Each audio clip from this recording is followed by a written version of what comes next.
harmonise on that. What an absolute lad. Oh, what a lad. And I know a lot of you will be happy with today's guest, as I've had about 1,000 requests to get this lad on last week after his little post-match interview went viral. He's a proud Wellingtonian who started off with the Wellington Lions, but has since moved up to Bar Plenty. And over the last few years has been a big part of the Chiefs side, putting in some big performances for them. His parents are also incredibly good lawyers, and as you guessed, he is an absolute lad. It is one of the greats. Naitoa Ah Kuoi, welcome, mate. Oh, what a little plug there for my parents. Like, what's good, guys? What's good, man? Oh, mate, I'm feeling good energy from you. I know why so many people wanted you on. I'm in, man. I'm happy to be here, eh? I've been waiting for my turn. Well, your time has come. And, mate, obviously, I spoke about mentioned the interview that went viral. Mate, how's your life changed post that? I don't know. Yeah, the boys are probably sick of me talking about it every day.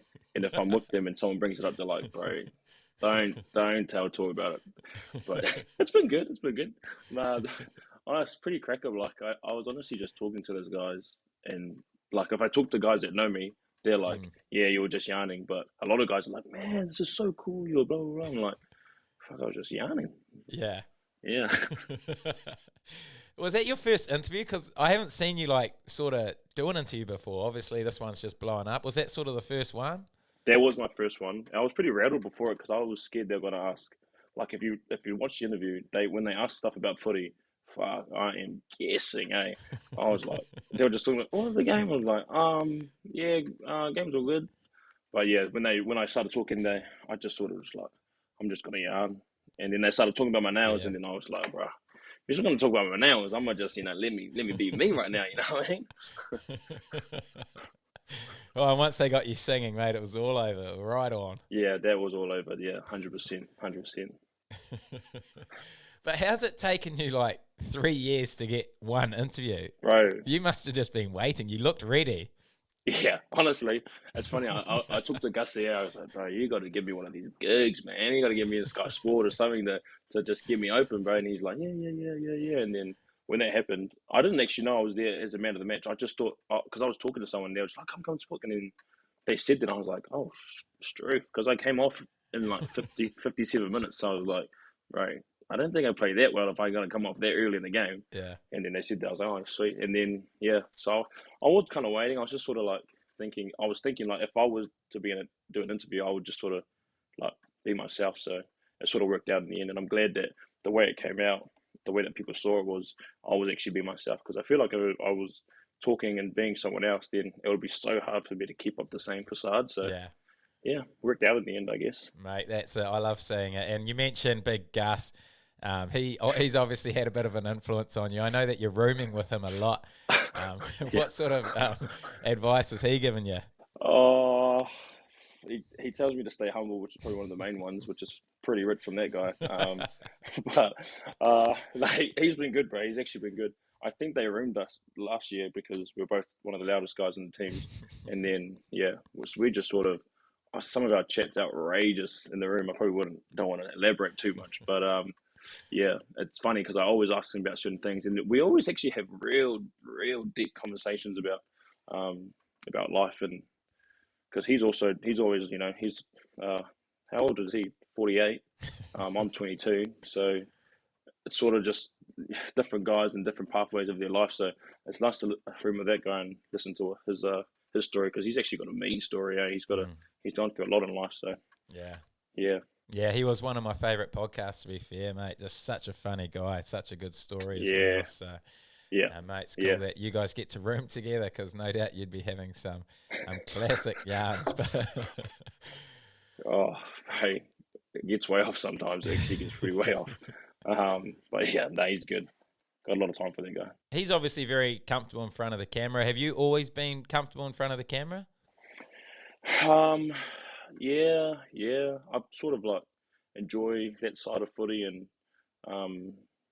put it on a show, I guess. So yeah, I do get rattled quite easily, especially if they start talking about footy. Because I'm not that big of a code head, and especially if we talk about footy after a game, like if I'm having a good game, then I honestly don't even remember the game. Yeah.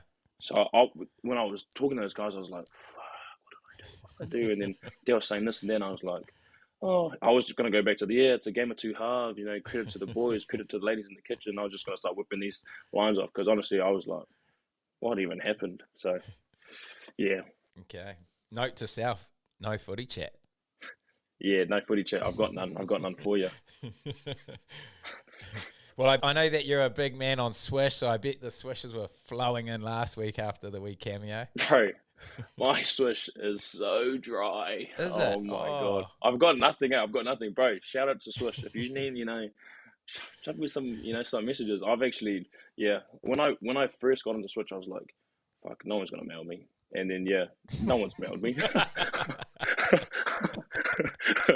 But yeah, man, if you guys need something, bro, come see me now. It'd be nice to throw a bit of throw a bit of chat around on Swish. Mate, I checked you up. I was expecting you to be around that $300 mark. You're down there at the $30 Nah, mark. You're an absolute nah. steal. Get amongst it, listeners. Bro, I am humble on that Swish thing right now. I need some people to come in and show me some bloody love, eh?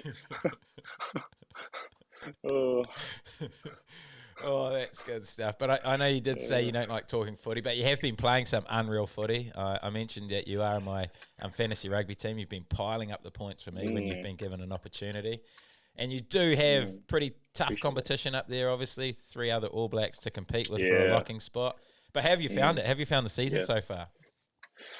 Season's been good. I sort of knew that it would be sort of like this, and it's pretty cool because when I first came into the Chiefs, we just had Michael Allardyce, Tyler Ardron. Then COVID happened, and then they had left, and it was just me and Toops Yeah. and Mitch Brown. He's not even a lock; he's a six, and it was sort of just us learning from each other. And then Toops became All Black later in that year, and then last year, again, it was just us two. So we didn't have anyone to sort of learn from. We were just sort of learning from each other, and then this year's been cool because it's been the most competition I've had in a team. We got Josh Lord, who became an All Black last year. Toops, who's playing unreal. He's been playing unreal since he got on the scene, and then Big Guzzler, who's the goat. So it's been good. It's been a good year. The culture here is unreal, and I think every year I've been here, the team's just getting tighter and tighter. So it makes for good times. Yeah. Good stuff. What is Guzzler like to learn off? He's a man. Yeah, honestly, when he first came in, I was in awe of that guy, and I was like, holy. And then when he was, we would have like line-out meetings, and that guy's like, he's playing chess, I'm playing checkers. I'm thinking of the next line, and he's thinking 2 line-outs ahead. And I was remember asking him, "What do you do here?" He goes, "Well, I'll jump here to see the defense here, and then if they do this, then I'm gonna jump here." I was like, "Bro, this is like." Way off chip for me. Yeah. So it's been cool. It's been cool learning off that guy. Same as Toops as well. Toops has come back and learned heaps since being an All Black. So those guys, yeah, good to learn off. Mate, awesome. And every time you've been given an opportunity, you've really put your hand up. How have you found your own personal form?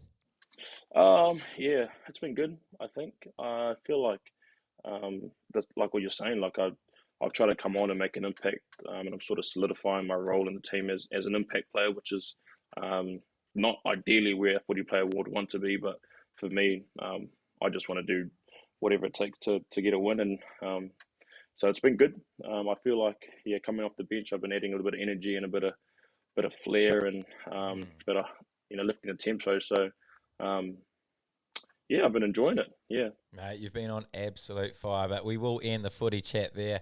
And I do Bro. want to hear from your story from the start, like all good stories, all good movies, all good books. We need to start at the start. Take us back 22 years ago when the young Naitoa was just born and growing up.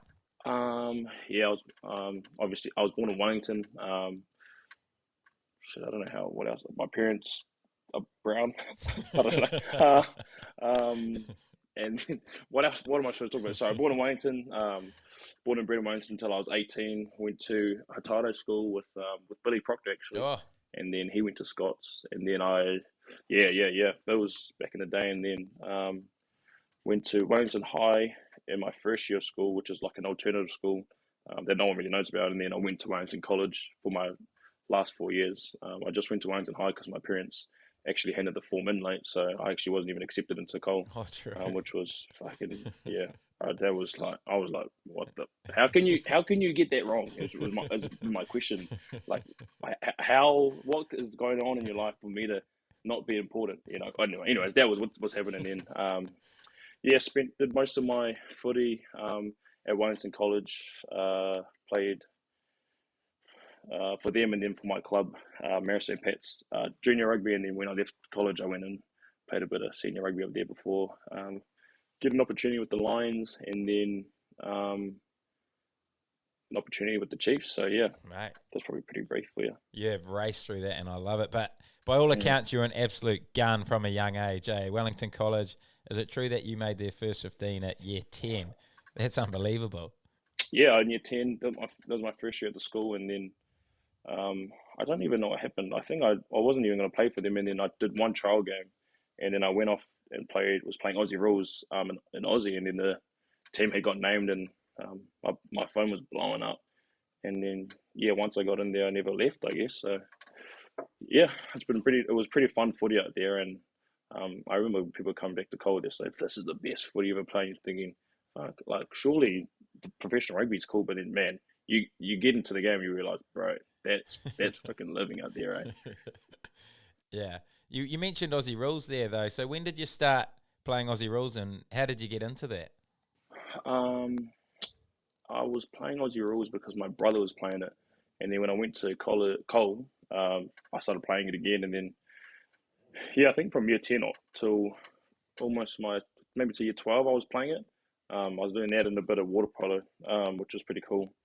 And I think my year 11 year or year 12 year, my coach sat me down and was saying, if you want to play AFL or water polo, then do that. But if you want to play footy, do that as well, or you have to do that. So it was sort of like I was at a crossroads in my second to last year of school, and then I chose rugby, and haven't really looked back since. But yeah, did a couple of years of Aussie rules, which was pretty mean. Travelled to Australia a couple of times, which was awesome, and then I played water polo, which is probably my main three sports, or through my um, what's they called intermediate and primary school, and then once I got to college, I decided to drop off and then just play full on rugby. Um, but yeah, What made you choose rugby out of the other two over the other two? um, I wanted to go to. I actually wanted to. I was like in my year 10 year. I was like, it'd be pretty cool to play water polo in university. We travelled to Hawaii when I was in year 10, and that was a cool experience. And I was thinking, fuck, wouldn't be mean. This would be pretty mean. Um, and then AFL was cool. Um, but yeah, I think I've just been a rugby guy ever since I was born, and that was the dream of being an All Black and a professional rugby player was probably outweighing those sorts of Mm. dreams, I guess, for me. Yeah, and what's water polo like to play? It looks like a nightmare of a sport for me, who hates trying to stay afloat. Right, honestly, it's pretty hectic, eh? Like it's quite physical. But it's tiring. Knackering is that even a word? Tiring, and what else was I gonna say? Oh yeah, honestly, there was just no brown people in the water. Me and my brother, and maybe this other dude in Auckland, we were like the only brown people. We just looked fucking way out of sorts, eh? But yeah, that was probably my best sport. Eh? I feel like I was probably better at water polo than all the other sports, but bro, it's a tough sport. And I wouldn't be able to just pick it up again. Swimming fitness and rugby fitness, two different things. Mm. And yeah, honestly, staying afloat is probably something I can't do for a long time at this point in time in my life. So yeah, And what about AFL? You obviously must have a good, decent kick on you. I back myself. Back myself. You have to ask a few guys in the team, but it's actually way different kicking a Aussie rules ball than a footy ball. But um, yeah, I've backed myself. Yeah. Do you think you'd be able to compete at that now, AFL? When we played in Melbourne, we went past a few stadiums that I played in, and I was like, those are fucking huge. Can I swear on this? Yeah, mate. Be you. Oh yeah, yeah. Oh yeah. I was like, bro, those are massive out, and those guys run fucking 10K or whatever. But I feel like if I gave it a crack, I could probably do it. But I'd probably have to lose 10 kilo, um, and then do a whole lot of different training. But yeah, I'll back myself, I guess. Any desire to do it at some point, or nah? Nah, Yeah.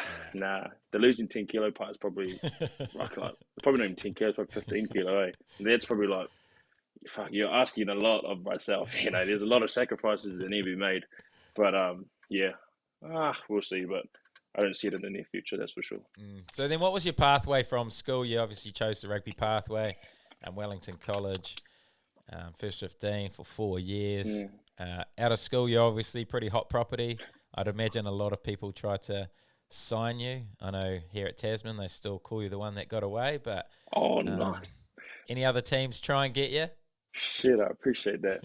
I think it was mate. It was probably when I left school. I played New Zealand schools, and I had already signed with Wellington before that. And then I remember I talked to Tasman. Those guys were really cool. I can't even remember the guys' names, but they actually came over, came to my house, sat me down, and bro, their pitch was awesome, mate. Like unreal. I still talk to Nanks about it to this day, like what could have been, but and I remember, honestly, like, I remember going and talking to my mate about it. I was like, bro, would I go to Wellington or like the Marcos? And he's like, bro, no one even knows who the Marcos are. We didn't really watch like NPC. Yeah. And I was like, yeah, 100%. Like, who wants to live in Nelson? Like, who's leaving the Marcos? And then lo and behold, fucking, we're just getting pumped by them every week. I'm like we did at the Marcos, eh? So, yeah. Yeah, there's probably just those two teams at the time. It was Wellington, the Canes, and then Tasman had come, and they were with the Crusaders. So it was sort of those two guys. But yeah, what could have been? I guess what could have been if I was down there. And what was your time like in the Wellington Lions Academy? It was fun. It was a cool first year. Like I was just in my first year, so I was just going for a ride, and then we ended up making the finals and losing to you guys. Which was it was a cool final. Like I've never been in a final that big, and then we was remember just being on the sideline, and then the the crowd's so close to us, and just giving us shit as we're warming up.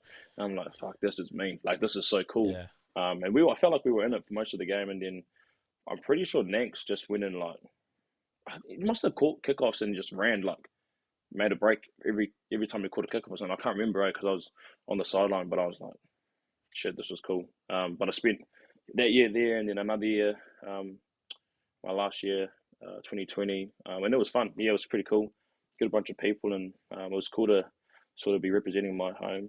And were you still living at home during this period? Because Yep. by all accounts, you're a bit of a mummy's boy. And Yeah. Oh, I wasn't living at home. I was living with my missus, at their house. I sort of moved from like my mum looking after me to my missus looking after me. And it was sort of just if I went back home, it would be the same, and if I lived with my missus, it was the same. So it was sort of like home and my mum, or missus and food and the other things that come with having a missus. So it was like sort of just outweighing. I'm a little bit, but yeah. I lived with my missus. We lived in Strathmore for a couple of years, which was mean. Living with her mum as well. Her mum's great as well. So yeah. And we got a heap of questions about the headgear. You obviously write mum on your headgear every week. What's the story behind that one? There probably isn't really too much of a story. It's sort of just the fact that I'm a mummy's boy, and I started wearing headgear. I'm at college, and then just thought I'd just chuck it on one time, and I was like, shit, this is quite nice. And I've just left it ever since. And a lot of guys think my mum's dead or my mum's got cancer, but I'm like, bro, she's probably on the piss right now. Oh no, just checking. She's a good lawyer. She's a good lawyer. One of the great lawyers. She's probably doing, at a law firm. She's probably doing it, at a law firm, and diving into political things. And I don't actually know what lawyers do, but yeah. So she's alive and well and healthy. I just love her a lot, I guess. Yeah. Because you got pretty hissing hairdo too. Yeah. So have you ever been tempted to sort of let the headgear go and get the hair out? Look at that. I wore it against the Canes. When I started against the Canes, we beat the Canes early in the year. I didn't wear headgear. No one really noticed. But I actually just left my headgear here, and then I got on the bus and I was like, fuck, my headgear. And then I was like, oh well, I'm just gonna try and go without a headgear. So it was pretty cool wearing without headgear. But I feel like I'm building a bit of a brand with the headgear. So I should keep it on. And then we played against the Reds, and I was like, it was so human. I was contemplating not wearing headgear, and then I watched Toops have like a head-on-head collision, and I was like, fuck that, I'm putting my headgear on. Because, I don't want another concussion, so yeah. Have you looked as far as potentially starting your own sort of headgear brand with mum on it? Is that where you're thinking? Yeah, see, that's sort of, something like that. I feel like there's probably, if I keep this long enough, I could probably build a bit of a following with it. And I haven't thought too deep into it, but I can see that there is potential for that to happen for me. So we'll see. Huge, mate. I can imagine going down to Saturday early morning footy. All these kids have this headgear with mum on it. Oh, that'll be living. And you are just making bank. Yeah, that's it. That is it right there. Yeah, that is 100%. Because I actually see, like, I don't know, I actually see people in Wellington, like, having something on their headgear. Some guys have mum, and some guys have, like, they actually have, like, other things on. I was thinking, fuck, that's it right there. That's something I could jump into. So if I can be bothered, I'll probably try to give it a crack. Mate, you'll get there. Could even be like a little whiteboard where you can write whatever you want on there. How good's that? Yeah. A whiteboard would be... Change it every week. Yeah, you can just sort of, I don't even know, rub it out, and then every week you represent anyone. You represent your missus, then your kids, then your church, then your side lady, whatever you want. You go, you put it on there, my bruh. Yeah. Even change it at half time. Bro, you know, if you it's can not change working. it every 20 minutes, bro. You know, you score a try, wipe that off. Score another try, boom, representing someone else. Yeah. But that works, eh? You could be onto something there, my bro. Holy heck. Mate, let's go halves, mate. Let's do it. Oh, I love it. So you obviously played a couple of years with Wellington. How come you never played for the Hurricanes, and why did you move to the Chiefs? What happened here? I had an opportunity to come to the Canes because if you remember, I did it like at ITC. You were there. I remember very well. Yeah. So I did ITC with the Canes, and then I went to 20s, and there were talks about me signing, and then I didn't make the 20s.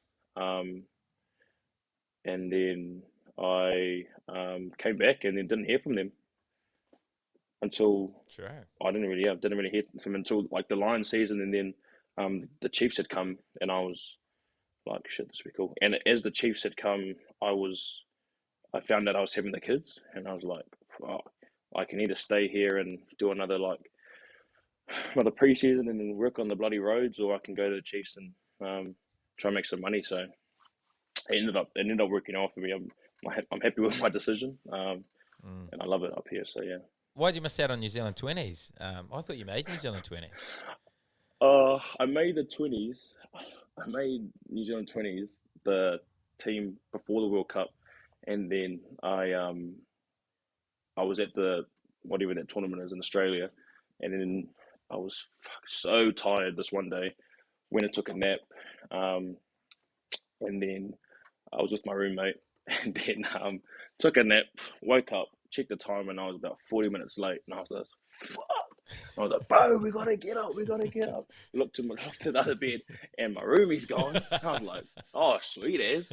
I won't name the roomie because that's just, I don't want to do that. But then, bro, and the elevator going down is see-through. Yeah. So I'm going down, and like prior to the training is a meeting. So I'm going down, and the boys are freaking warming up. And I'm like, oh my days. I can see them warming up. I've realized I've missed the meeting. I've missed probably half the warm-up. And I come down, and I just was like, fuck, trying to get changed. I'm trying to put my boots on. I just jump in the warm-up, and I just jump in, bro. And then, bro, we're doing passing drills. I'm dropping every ball. I'm like, I am so rattled here. Oh, like, oh, fuck. So I missed the meeting, missed probably 10 minutes of the warm-up. And then after the training, the coach comes, he's like, what happened, blah, blah, blah. I said, bro, I just slept in. And then he just said, oh, sweet, make up for it in the game and you should be sweet. And then, bro, I rolled my ankle so bad in like the first 5 minutes of Fiji. We played Fiji, and then I came off and then got sent home, and I was like, oh, well, that's the end of that. So, yeah, I don't know if that's why I missed 20s. There could be other reasons, but I feel like if you're 40 minutes late to a meeting and then 10 minutes late to a training, it's probably something that contribute to not making the team. So I haven't asked the coaches. I should probably ask them and see what their thoughts are. But yeah, Get some closure on it. yeah.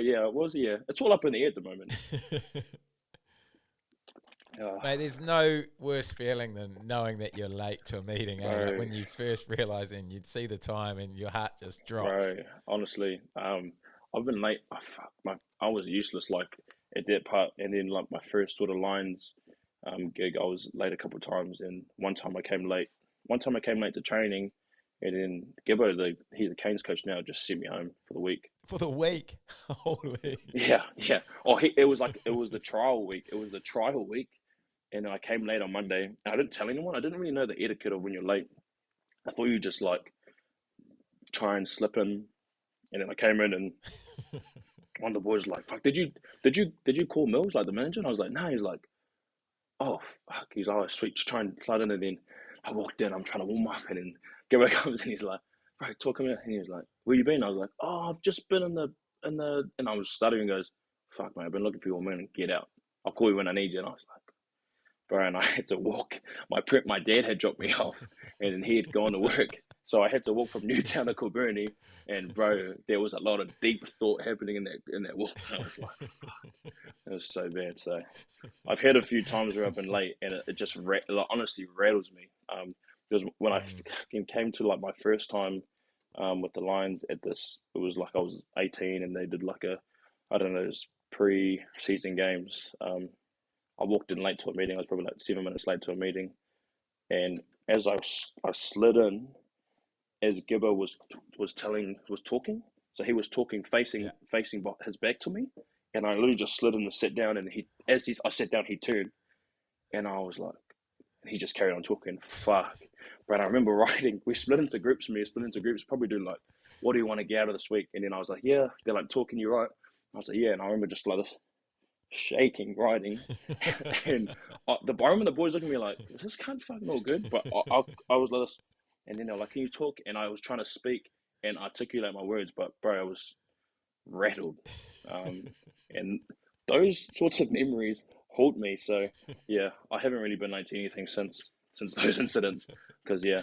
Oh, and this other time I was actually late again to this line-out meeting, and he just went off. Oh, he just was like, where you been? And then we did the line-out meeting, and they left, and I was trying to get back in his good books to talk. So I talked to him. I was like, hey Gibbo, like, what do you reckon if I jump here and blah blah blah? He's like, mate, don't come see me, bro. Go see the player. And I was trying to walk off, and he goes, and I was like, and I walked down. You know how in the Canes thing, how you can, it's the coaches' offices up top, and you walk downstairs. Yeah.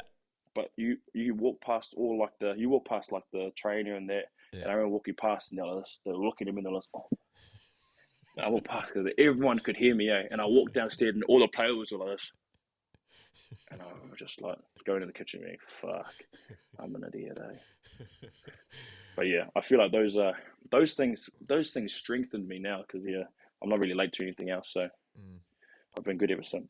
Was that one of the hardest adjustments for you, that time management? Yeah, probably. Yeah, I think now, like, I'm probably like 20 minutes. I'm half an hour to like most things. Half an hour earlier to most things, because yeah, if I'm like, I remember sometimes I will go to Next. I'll go to Nex's house for the lunch break, and he'll be like, oh, we'll get back at 12:30, but our training's warm up is at 1 or something. I'll be like, bro, can we just get here at 12:15? Because I'm like, I can't even deal with this head noise. So yeah, I don't know. It's probably one of the main things that I've had to work on, which is served me right. So, mate, but you've nailed it, and you nailed it in time for your move up to the Chiefs. And how was your move up to the Chiefs? Like, you mentioned, just found out that you were having twins. Yeah. Or how did you feel once you found out you were having twins at that age? I was 20 when I had the kids. 20, jeez. It was, yeah, I thought it was pretty cool actually. I always knew with Caleb, my partner, that this was like my master plan, was to be with her forever. So like when we found out we're having kids, I was like, yeah, sweet. This isn't like a one night stand where I have to sort of worry about this and that. So it ended up being sweet. and it was just exciting. Like I was sort of just open minded about everything and listened to a lot of people's stories. And Kayla tried to get me to read books and stuff, but a lot of the books I was reading were about having one kid and this and that. I'm like, mate, you're not helping me with this one kid chat. So yeah, I was sort of just super open minded, and then we had the kids during lockdown, which for us was really mean because if we didn't have lockdown, I would have been in South Africa or something. So Mm. lockdown ended up working well for us. But yeah, it was exciting and new, and I honestly was not prepared for anything, and I had no idea what was in store for me. So yeah, I've sort of just been making it up on the way. As we all do. It's yeah, man, some things don't. Yeah, So, but then you had to move up to Hamilton without obviously your help from your parents or her parents. So it yeah, was yeah, just yeah. you and your missus, two Mm, kids. How did you mm. find that? Yeah, so that for us was mean, eh? Like we had them in lockdown up here, and we didn't have any help. We didn't have anyone to sort of help us out with anything. We just sort of just had to figure it out on ourselves. And for us, it sort of like strengthened us, and we sort of realized what worked and what didn't work. And then we went to live with them. We were like, fuck, maybe we'll go back to Wellington, and our families will help us. But we went back to Wellington, we were like, fuck, let's go back up because everyone's like, you need to do this, you need to do that. Like, don't do this, don't do that. And we're like, mate, we've been here, we've really been doing this for weeks, for like a couple of months. Like we know how to do this and that, and everyone's trying to chime in. So it ended up being detrimental when we went down and had advice from parents, but they just love us, and they're sort of trying to give us the best advice that they got, or their learnings. But yeah, it was sort of good for us, not having anyone around us to help us out. It was sort of Yeah, like a sink or swim moment, and um, yeah, it sort of put us in good stead, I guess. I like that. And what was the hardest adjustment for you? Uh, Probably just the sleep. Like I was just a zombie for a long time, and then fuck, oh, honestly, blew way out, way out. My skinnies were like 170 when I True. came back. 170. Which if you know skinnies, they're horrendous. If you don't know skinnies, it's that's what you call way, way, way off. Um, yeah, I remember coming. I just stopped training. Like because we didn't know at the time if level two meant footy. And then I remember we were going back to Wellington. I met the manager. I was like, "What does level two look like?" And he was like, "Nah, it'll be the same as everything else. Like you don't have to. We won't be back playing anytime soon." And all the Zoom calls were saying, "We don't know if the season's going to go ahead." So I was like, "Mate, if the season's not going ahead, like I'll just train later." And then I hadn't really trained, and they were like, but they announced level two. We were playing footy, bro. I remember when I heard that, and my heart just sank because I was so sloppy, and I was like, "Oh, bro." Even when I listened to the announcement, like some guys were like, I remember last year they were playing it, like just reviewing our 2020 season, and it sort of just like startles me. I don't even know the sound of it. The sound of the I just remember going. I remember when that happened. I go, "Fuck!" It's like this is fucking. I'm done.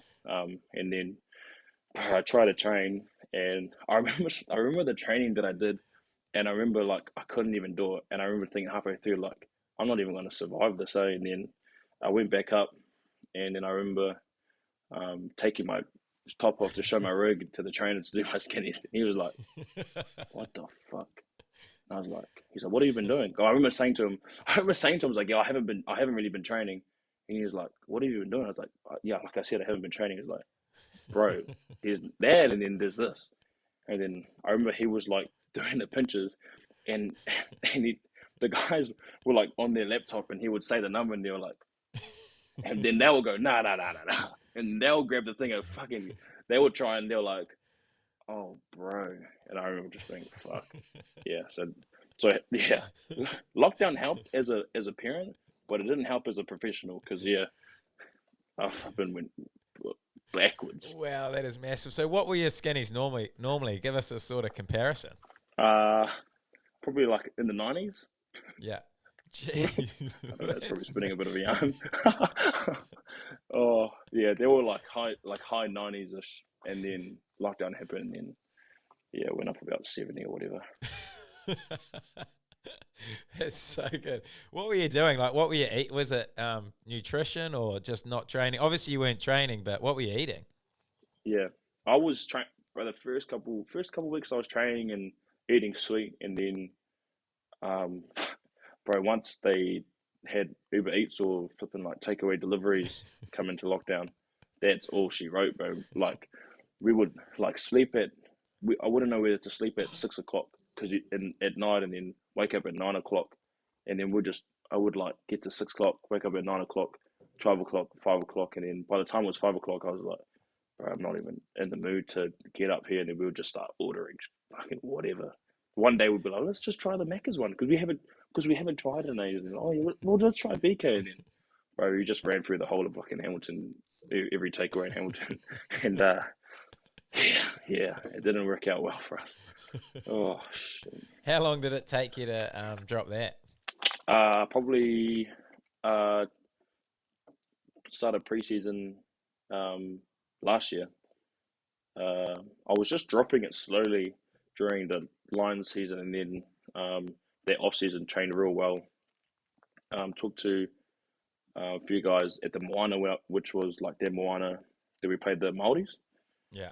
They had heaps of good advice. So I talked to a lot of guys, and then came in good nick last year's preseason. So yeah, I don't know how long that was, but probably 6 months or something, which was a long time. But yeah, I've been good ever since, which has been good. And we've had a few lockdowns since, so Yeah. I've definitely made a few shifts, which has been pleasing. Mate, and you're looking Oh, shredded. It's good to see that you're learning from these mistakes that you've made throughout your career, mate. Can't wait to see you in a couple of years. that's it. Hopefully, I don't fall back on those sorts of slip ups. It's funny. I remember when we played the Highlanders first round after lockdown, like in 2020, when I was sloppy, and Barnsey Mm. he came and talked to me and another guy. I won't mention his name either, but he talked to me and another guy. He was like, "You guys are fucking lucky you're playing. If I had it my way, you'd be out for the entire season watching everyone play until you get fit enough." Blah blah blah. And I remember thinking, "Holy, I got to do well this year." But yeah, I ended up playing all right that year, which is fucking.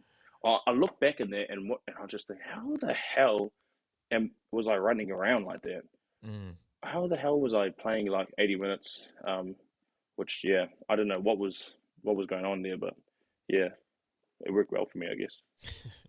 You got there in the end. And you mentioned that Moana versus Māoris game. That's it. I have heard from the great Alex Mm, Nankivell that there was a hissing do after that, and you were obviously leading the charge. Give me the rundown on that. yeah, um, it was unreal. Yeah, we finished the game. Obviously, it was in Hamilton, so I sort of knew um, Hamilton Town at the time, which was a blessing. And then, bro, we went to House on Hood, which is the main club. Um, I sort of caught up with Sean Wainui and Tutoidoa, who were sort of my bender buddies, which may come out a bit later in the yarn. But yeah, we sort of get after, and then I got kicked out of the house because I tried to climb on the balcony to take a photo of Quinn, who was on the other side of the table. I could have just walked around, but I climbed up. I don't know what I was up to. And I climbed to the balcony, and the guy was like, "Get out!" And then I left the house on Hood at probably like 2 o'clock, and then Ubered to Toido's house, Triple T's house, and then we partied from 2 till about 7. And it was mean. Like it was cool because it was the Moana guys and the Maldives guys, and we just came together, and it was like a real cool connection. There was a few guys, like some of the coaches were there. Probably won't name names because no one, yeah, yeah, don't want to name names, but some of the like there was coaching staff and management at the party, and it was like, bro, this is mean to have two different teams come together, and bro, we just played reggae all night, and then I was like 7 o'clock, and I knew I had the flight, and my flight was at 9, and I knew I wasn't gonna get back that night, so I like packed my bag up, left the key in under the door, and my parents had come to the game. Got about 7 o'clock, and I was like, I just want to keep partying, and I called my mum who was in Hamilton, and I was like, "Mum, can you can you pick up my bag? It's room number blah blah blah. And I'll just see it in Wellington. And then she picked up my bag. And then I was trying to call the Moana manager to change my flight.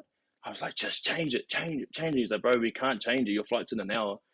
And then so I had to work. I just had wore whatever I was wearing to town to the airport.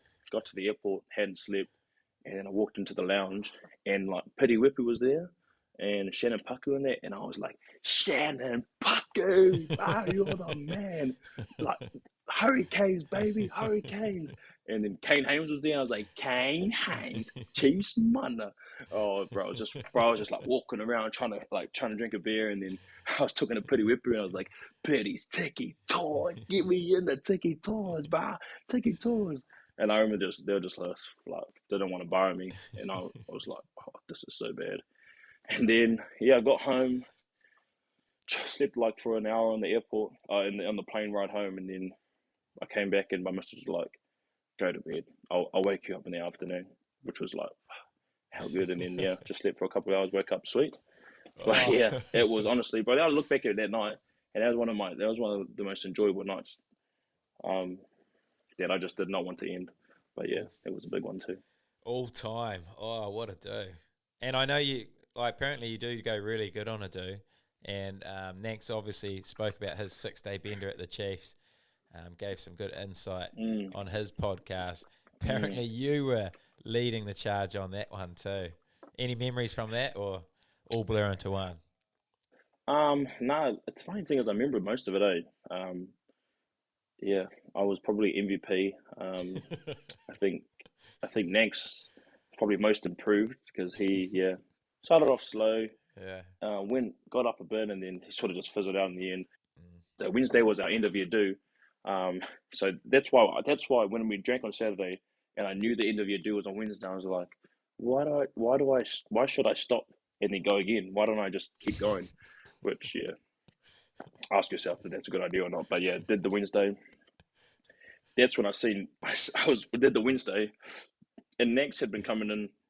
He'd been coming in every now and then, and then that Wednesday I was like, mate, do you want to embark on this journey that we're going on? He was like, yeah. And then took him on the journey Wednesday.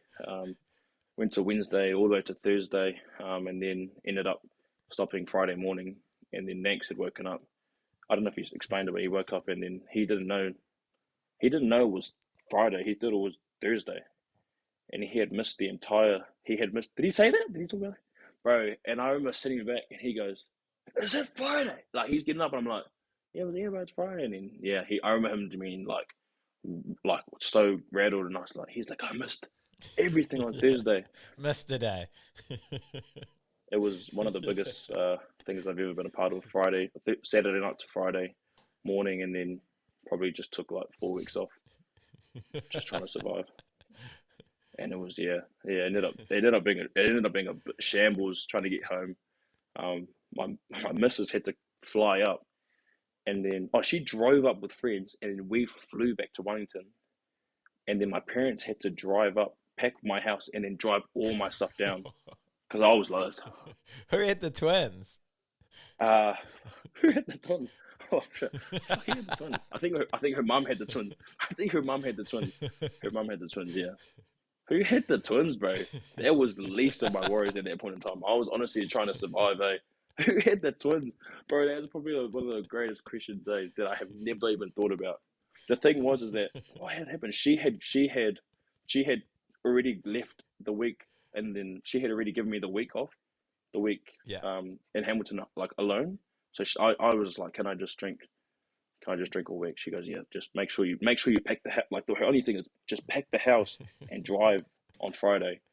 And I remember going, yeah, like sweet. And I remember it being Thursday and going, bro, like I just thought it was like, if you sometimes you drink and the next day you just like you're able to do it. I just thought I was able to do it. And then got to Friday and I was like, bro, there's no way I can even move. Like, I couldn't even move.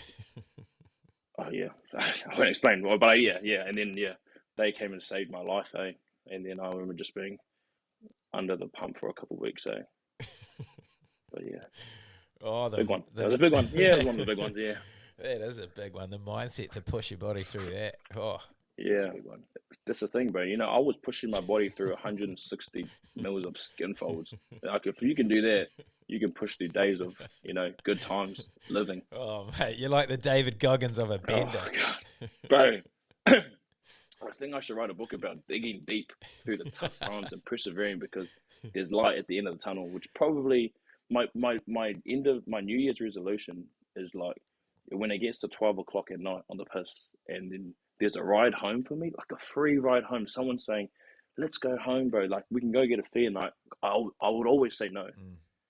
This is my new New Year's resolution, is to just get in the car, mate. Just get in the car and go home. Just take it. Sometimes I try to kick on after town, and then I won't take a free ride home. I'll go to party, and then there's like the party is only like half an hour, and I realize I've missed a free ride. I've missed a free feed. I've missed my own bed. I have to sort of sort all this stuff out. So my New Year's resolution is to sort of just take the free ride when it comes and just get out of there. So I've learned from those. I've learned from those mistakes as well. Mate, it's constant throughout this podcast. You're making mistakes, but you're learning from them. That's awesome. It's growth, man. It shows growth. Huge growth, and I'm sure a lot of listeners can probably take some of this growth and apply it without having to make these mistakes. Yeah. A few things in there that you probably shouldn't do. So that's probably one of them. Yeah. Who had the kids, bro? Who had my kids? That's a horrendous dad moment, eh? Oh my God. Who had your kids, bro, when you were on the piss for 6 days? I didn't even have an answer for that, eh? Oh, it's horrendous.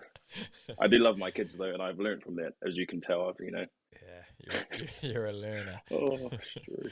Yeah, I'm a learner. The other move in your career was the move across the bar plenty. Where did this one come from?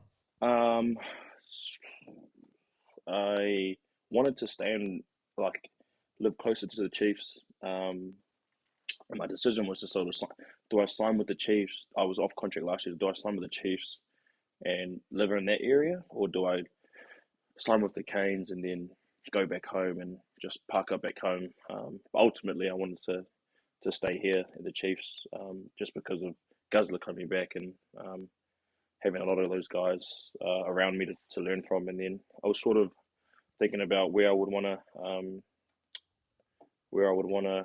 play in my Mitre 10 career in Bunnings Cup, or whatever it's called now, around the Chiefs sort of region. And I don't want to live in Waikato, but Hamilton, sorry, for 12 months. So that was like, sweet, I don't want to do that.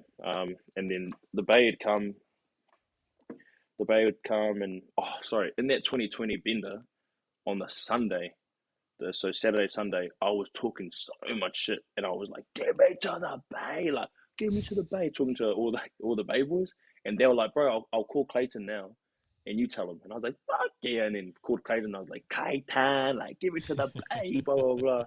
So yeah, and then I was off contract last year, and he actually come see me seriously. He was like, "Mate, were you talking shit, or do you actually want to come to the Bay?" And I was like, "Fuck!" And then I talked to a lot of guys at the Bay, like Chase, Carpi, he was there, Tetoidor, a lot of those guys, and Adam Ross. And they're like, "Bro, it's so nice over here. It's good living, and we play good footy and blah blah blah." And then Sean Wainui he was off contract with the Naki, and he was wanting to sign there. And I was like, "Oh, bro, this is like." Tetoidor was there, and Shawnee were there, who was like one of my close mates up here.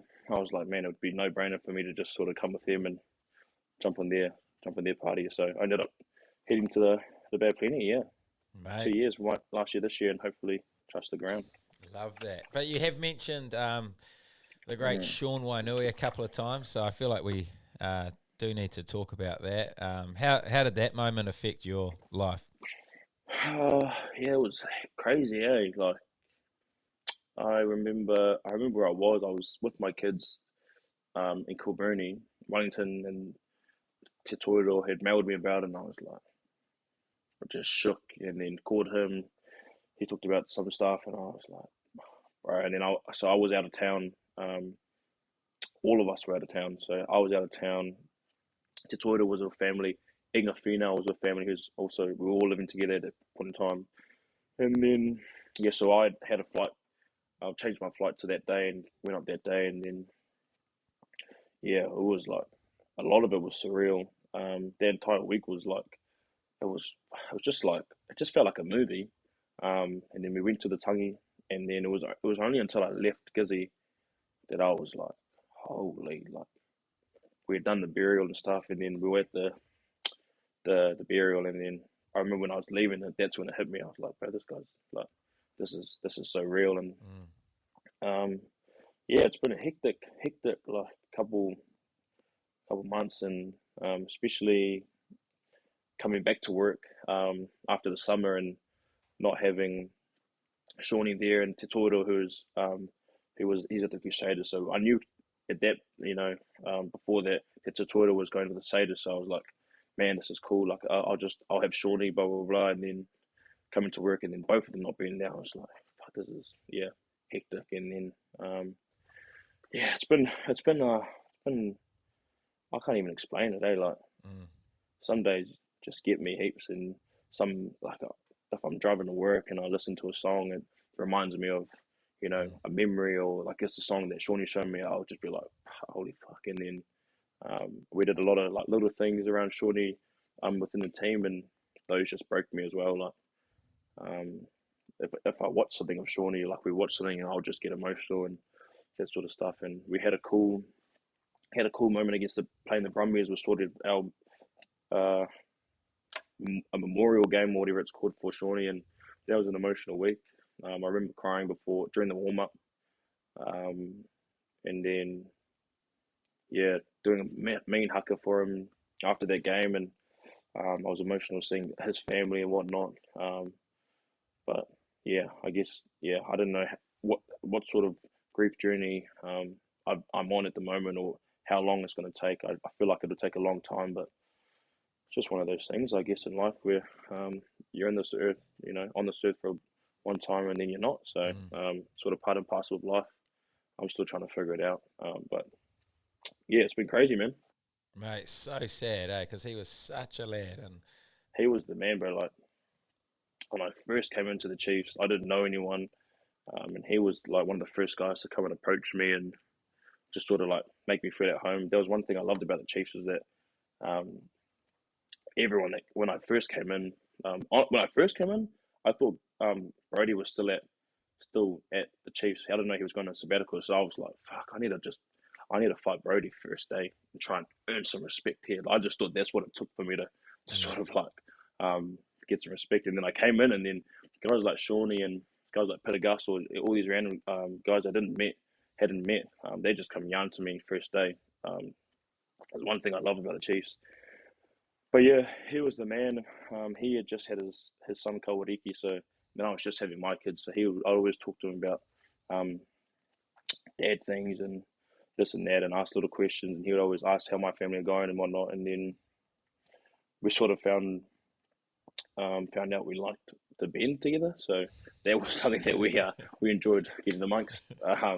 He also liked reggae music. He loved it a lot. And then he also loved the water, which is something that we both shared, and it was pretty cool to have someone like him um, sort of be like have the same wavelength with Mm. me, and heaps of similarities in my life. So that was cool. And then he was like 100% on being himself. Yeah, He was always himself, no matter what. Like you listen to interviews, and then he's just a hoary guy interview, and you listen to him talk. He's the same dude. Like, yeah, yeah. and I remember when I came and like I painted my toenails at the base in season. He was like, I showed him, and he was cracking up and um, asking me like, "Why are you doing this?" Blah blah blah. And then I was just like, "Bro, I just want to be me." And he was like, "Bro, that's me." And he was explaining like when he was at the Mackie, people were like telling him to put shoes on. And he was like, "Fuck that!" Like blah blah blah blah. Um, and so he was always like, "Bro, you just got to be you. Like just be you at whatever time, and just be real the whole time." So that was one real cool thing that I probably learned off him. But yeah, bro, he was like a weapon. Would get on the piss and still run like a 428 Bronco. He was like the definition of Gary on your back. And I have no idea how guys like him can do that. There's certain guys that I've come across in my footy career that are just true weapons like that can just, you know, sing piss and just back it up. He was one of those guys, eh? But Yeah, he was the man. There was one thing that I cannot replicate from that dude. Oh, but you were spot on about him being always himself. I remember him as like a young, I think he must have been 18 or something, coming into the Naki. Mm, And he was completely what you said, even from that young age, where most guys are quite yeah. shy and a bit standoffish, but Mm, he was just straight away comfortable to get up and speak, like you say, very hoary. And yeah. he just owned it. He owned his personality, Yeah. and it was so cool and refreshing to see. Mm. I think that's the man, bro. I think that's the man. Yeah, gutted, mate. So sad, eh? So sad. But we'll crack on. To you, what are your plans going forward, mate? I got one more year next year. Next year was my last year at the Chiefs, and then this is my last year with the Bay. You want to be a chief for life, or what's the goals? All Blacks? Yeah, yeah. I want to be an All Black. I want to be an All Black, 100%.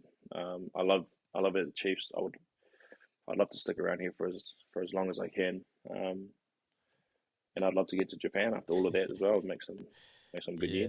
year. Have you thought about potentially looking to change franchises? Obviously, you say you love the Chiefs, but have you seen potentially opportunities at other franchises where you're Yeah, likely yeah. to be getting a bit more minutes and potentially be their main lock instead of having to scrap with three other All Blacks for game time? Yeah. I guess like the reason I stayed here was um Yeah. to learn off those guys. So that was sort of a decision that I made so I can't get upset with where I'm at in this in my at the season. So Mm. I'm competing with the best. And yeah, I guess there's probably an opportunity if I moved to sort of be playing good footy with bigger minutes. Coming home would be cool. I guess that would be sort of like a big dream for me to fulfill. I don't see that happening in the near future, but Mm. I guess you never know. Um, but yeah, honestly, I love it here. I like the culture here. Like I was saying, is unreal, bro. Like everyone here is good people. The connections we have between each other, and also like with the Chiefs region as mean. I really enjoy the fact that like Hamilton and the whole of the Chiefs region get amongst us. Um, Mm. so it would be hard for me to say goodbye here. But it is sort of like as a business decision, probably something that I do have to look at end of my contract next year and um, weigh the options. So we'll see when we get there. At the moment, I'm super happy where I'm at now. Mate, exciting times for you, and that wee stint in Japan will be worth plenty, Oh, no doubt. yeah, But talk to me get about me there. post footy. I know you mentioned in your interview that you're pretty keen to get a gig with Stan Sport or potentially Sky Sport, potentially run your Mm, own TV show. You and mm. Gus would actually run a very good TV show together. I'd love to see that. Gus was always talking about like he would love to have a TV show. I'm like, bro, my career's done, bro, I'll just jump in with you and we'll just take it to the moon. But um, I would love to do that. Yeah, I'd love to do something around diving and fishing. When I seen Pity do his stuff, I'm like, fuck, that's mean. So that would be something I really want to look into. I was also thinking of this podcast. Actually, should I say it now? I feel like people might steal it. This anyway. I will say it. This is my. Can I trademark this? I can't even trademark this. It's not even created. I don't know what I'm saying. This podcast on a boat. So the so I just take people on a boat and we just fish and just talk shit and talk footy and talk whatever, but we're just fishing. Mm.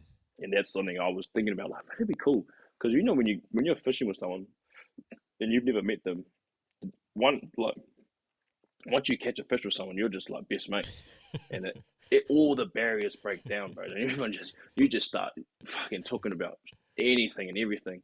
Have a few beers, we'll just be catching fish, and then drop some liveys out and sit there and wait and just chew the fat. That's something that I would love to do. I don't know how plausible it is. That'd be one of the great podcasts. If I could combine talking shit and Oh, fishing and make money from it, then bro, by all means, that'll be me. mate, you're living your dream, and the listeners are living their dream listening to you. Yeah.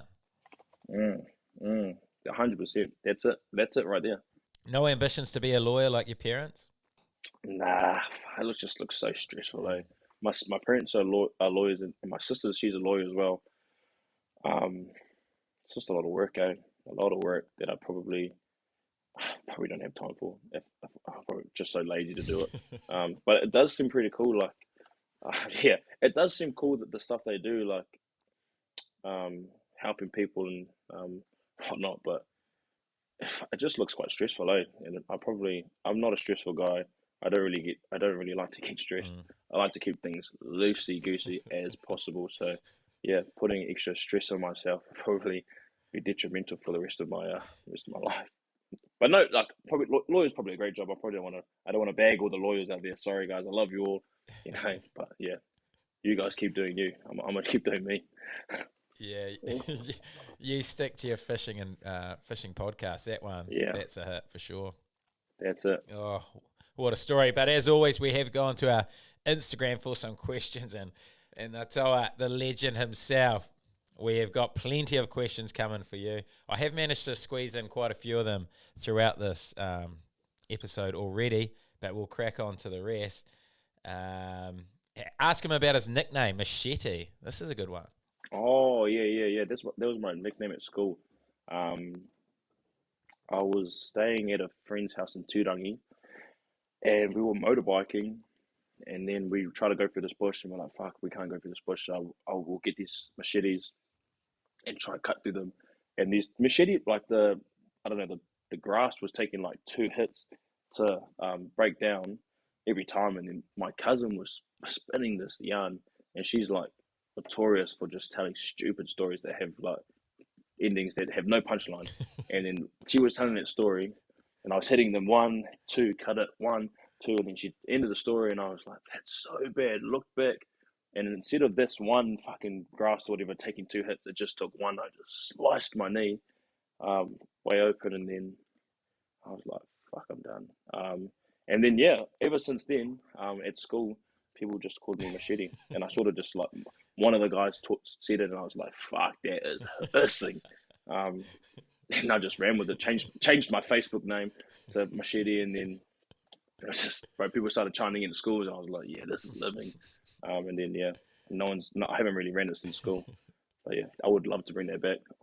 Bring it back. Write it on the whiteboard headgear. Yeah. I've actually got my nickname is actually Hoo Hoo now, which is yeah. Gussie actually gave me that one. Gussie gave me that one. How did you get hoo hoo? I got Hoo Hoo because I'm like far from being a grub, so they just wanted the irony of it. I'm just gonna leave it at that and probably won't elaborate too much on. I was thinking about the story and go, fuck, I probably can't even say that.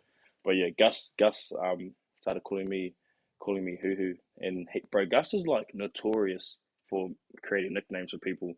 Most of our team's nicknames, I'm pretty sure, are from Gus. So yeah, he made that one. Oh, he's good. He's good at that. He gets the momentum of the team, gets everyone to buy into it, and doesn't stop. Bro, because he's just so freaking loud. Yeah, doesn't stop. So loud, just like this. So yeah, it worked out in the end, I guess. Okay, next one. Greatest reggae band. Bro, House of Shem is becoming my favorite. They're a Kiwi band. Yeah, I'll probably listen to them more than any other band probably right now. But yeah, bro, I went to House of Shem in Wellington, and I didn't really know House of Shem at that time, so I wasn't really vibing it. Like I was listening to it, and then I got so wasted, and they just started having this deep and meaningful conversations on the balcony, and missed the whole concert. And then as from that moment on, as my life has carried on, I've learned to love House of Shem, and I realized I missed this huge opportunity to watch them live because I was so pissed. And when I get pissed, bro, I just start telling people my life story. I just start thinking I'm a guru and just thinking, mate, you need life lessons from me because I know everything about life, even though I'm flipping 22. And yeah, so I missed out. But yeah, House of Shem is probably my favorite band at this point in time. I like that. You're going to have to get pissed for your podcast when you go fishing.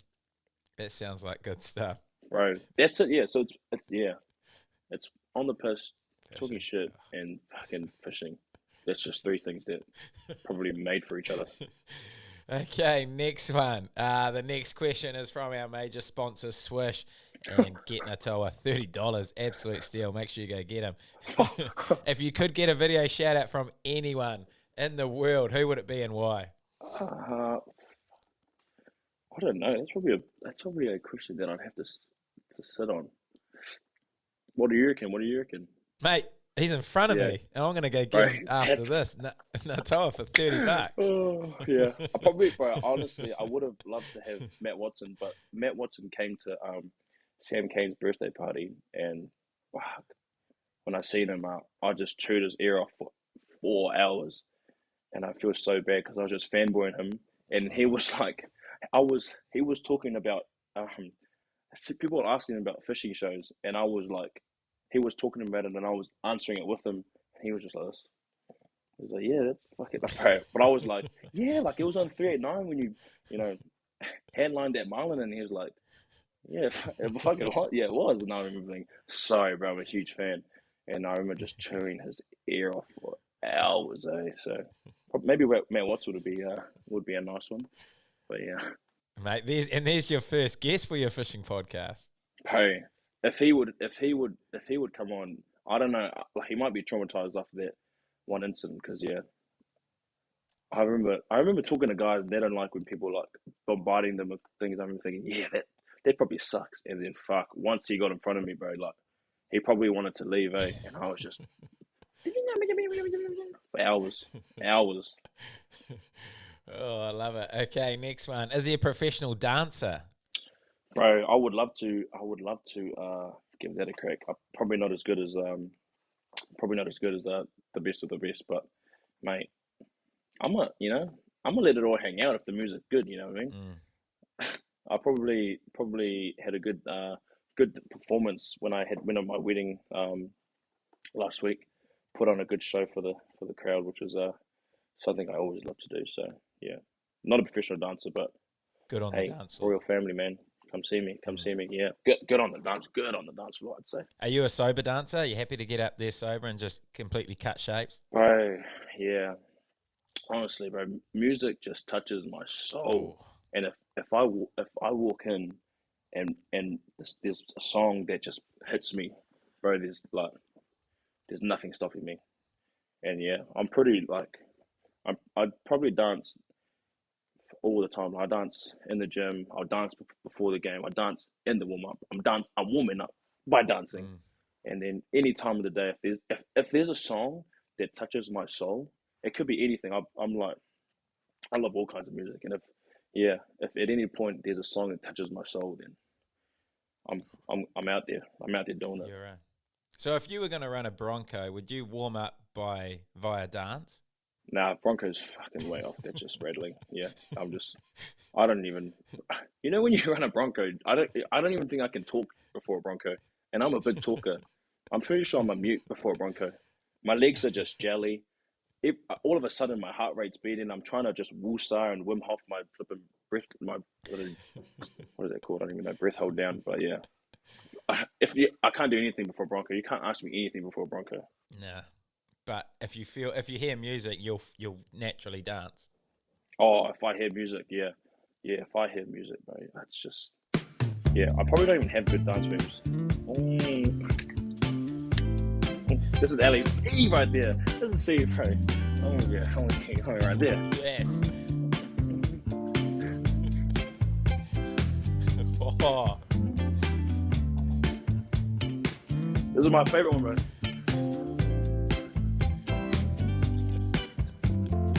Oh,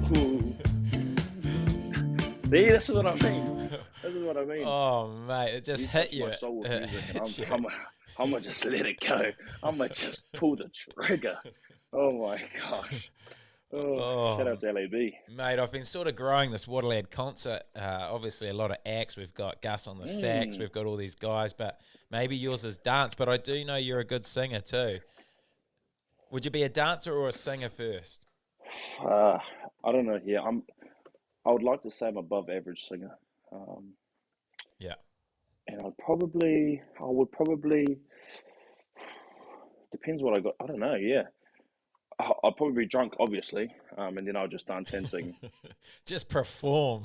I would just, yeah, I'm just a performer. I'm a crowd pleaser. I love to give people a show. I'm on the mic. I'm just like, put your hands up, or we're letting that hang, and then if a song comes on that I'm feeling, that I'm gonna let it go, and then I'll probably just be dancing the entire time. Really, that would be unreal. Yeah. I reckon you'd be our finale act. What song would you sing? Yeah. And could you give us a little snippet, just a sample, so we can sell some tickets? So, I'm actually out of breath from that dance. What is the song that I would sing? What would you like to hear? What would you like to like? What would the genre be? It's open to anything. Obviously, we've got a Delve by Jeremy Thrush already. We've got Tom Robinson and 99.9 gigabytes. Yeah. So we've got a bit of a mix going on already. Salisi Rasi with Impressions, DJ Brad Weber, Rattled. DJ Blackadder with ABBA remixes. There's a few acts going on. Yeah. And then we finish with the finale, Naitoa with the performance of the year. Yeah. See, the thing, if you're gonna put me on a finale, then it'd have to be a finale sort of jam. But I don't know if I have a finale jam for you. Oh, we could open with you. So everyone gets there early. I would like to probably just open it, sort of come in the middle and come in at the end. Is that all good? And then come at the encore, and then come at the after party. Yeah, I'm that kind of guy, bro. If you give me a mic to perform, it's so hard for me to just come off stage and let someone else shine. That's where I probably get a bit selfish with the limelight. Well, you could open and then just stay up there with all the acts. So while DJ Brad Weber's up there, you could be also see, I was thinking dancing. Yeah. Dancing, yeah, that was me. And Spuddy's got real good mixes there. We'll just get you going. Get me going, yeah. House of Shem, party. See, you got to skank with me, skank. Ooh, I got to stand up. See, that's the thing when music touches me. Oh, I can feel it. See, this is when the crowd of this. Ooh. And then Hoo walks in the door. And then the bros on the sax. This is a party. Oh, my voice. High if you want to. High if you want to. This is a party. Friends who will come along. There's no invitation. This is a party. See, I'm dancing, eh? Oh, don't let me get lost in it.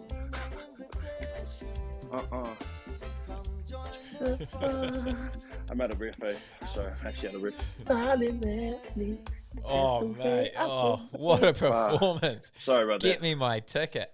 I need to have another shower. I'm actually sweating. That is unbelievable. Oh my gosh, yeah. House of Shame, bro. One of the greats. That song, honestly, bro.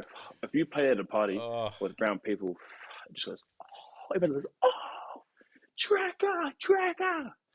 And if you're on the DJ, goes, yeah, fucking A it is. But yeah, anyway. Sorry for another time. Oh, mate, what a performer, what a performance. If you can't see this and you're just listening to this episode, you've just missed one of the best performances of dancing you will ever see. So go check it out on YouTube. I'll have to clip this or the Instagram because, that was something special. But we've got two more questions. I'm sorry to bring you back down to that's good. Chat, but we've got, this one's a code question too. Best lock in world rugby. This one came in a few times. People want to know your thoughts. Yeah, I'd say Guzzler. I'd say it's probably, I've only really watched New Zealand and Aussie locks. I know Murray Itoje is probably gone. I haven't really watched too much of his footy, but bro, seeing Guzzler firsthand is like his work ethic, the way he trains, and then also like him on the field. The dude's got no let up, bro. Like he's just got a motor that keeps on keeping on, and his high mitts are like on par with the wingers. You know, he's just like 1,000,000 miles an hour into everything.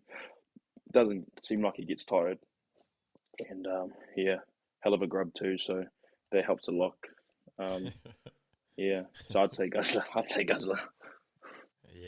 Yeah, fair enough. Hard to argue. He is a lad. Okay, last question. Best piece of advice you have for a Woodlad listener? I'll probably just say be you. I think that's probably in the theme of this probably Mm. podcast that I've been on. Probably when I remember having painted toenails in Wellington and like probably didn't get as good as didn't get much love, but I sort of just like stuck to it, and now now here I am just flipping everything painted on. So yeah, I think if you can be an opportunity to speak or be in a stage where people are watching and you're yourself, then you'll look back and be like, "Fuck, that's cool." That was something that I really wanted to, Mm. as a professional, I wanted to keep hold of. I, when I was at school, I wanted to make sure that I didn't change up on people or didn't become someone I wasn't. So yeah, to sort of be in Chiefs environment, they've let me be myself this whole time, and I sort of just been run with it now because as you can see, I'm dancing on a podcast and talking smack on a bloody stand sport and wearing toenails, fingernails, painted and everything. So yeah, oh, I'll probably just have Mm. to say that though. Pretty cliche, I guess. Mate, I love it. I love it. Where Yeah. did you get your love for painting your toenails and nails? Where did that sort of start? I wanted to. I painted my toenails once for under 19s, and then I just thought, fuck, that's pretty funny. And then I remember coming to the Lions, and people just roasted me. Mm. I went, yeah, they just roasted me, and I was like, fuck, sweet as. And then just sort of was like, man, if people don't like it, then I sort of like that even more that people don't like it. Mm. And then I always wanted to get my fingernails painted, but I thought that that was like pushing it in terms of people hating on me for. But I just thought, man, here I am. Why don't I just flip and run it? So yeah, I've always wanted to get my fingernails painted, and no one had done it. And I knew that people didn't like it, and I was sort of like, shit, that's kind of cool. So yeah, Yeah. maybe I don't know. Is that like me being defiant or me being a rebellious? I don't know. Yeah, It's you being a lad. yeah, me being a lad. Yeah, I'll take that. I'll take that. Oh, Oh, mate, absolute legend. Love that. And I've loved this podcast. Obviously, we speak about the whole sort of reason I mm, started this podcast was to give people an insight into what guys were really like off the field. And probably didn't even need this podcast with you because people have seen what you're really like off the field because you're yourself in front of the cameras anyway. But awesome to get an mm, insight on your journey and see the real you. And I know so many people wanted to hear from you, hear the whole story. So I think they'll be definitely happy with what they received, and hopefully they can see some of those oh, moves, and we can get you at this concert performing, get your headgear with the mm, whiteboard, humming, yeah, sales yeah, through the roof, and then yeah, I'm looking forward yeah. to listening to your podcast, your fishing podcast with a few beers. Dang, Looking forward to what a listening to dream. that on my way to work. 100%, 100%. Thank you so much for letting me come on, and yeah, I'm happy that you're giving a platform for people to be themselves and let people see the real us, I guess, because there's a lot of people who are scared to be themselves because of people getting ridiculed. So it's awesome to have Mm. a platform here where we can just open up and do our thing, I guess. So yeah, cheers for that. Mate, you're a lad. You're a legend, my friend.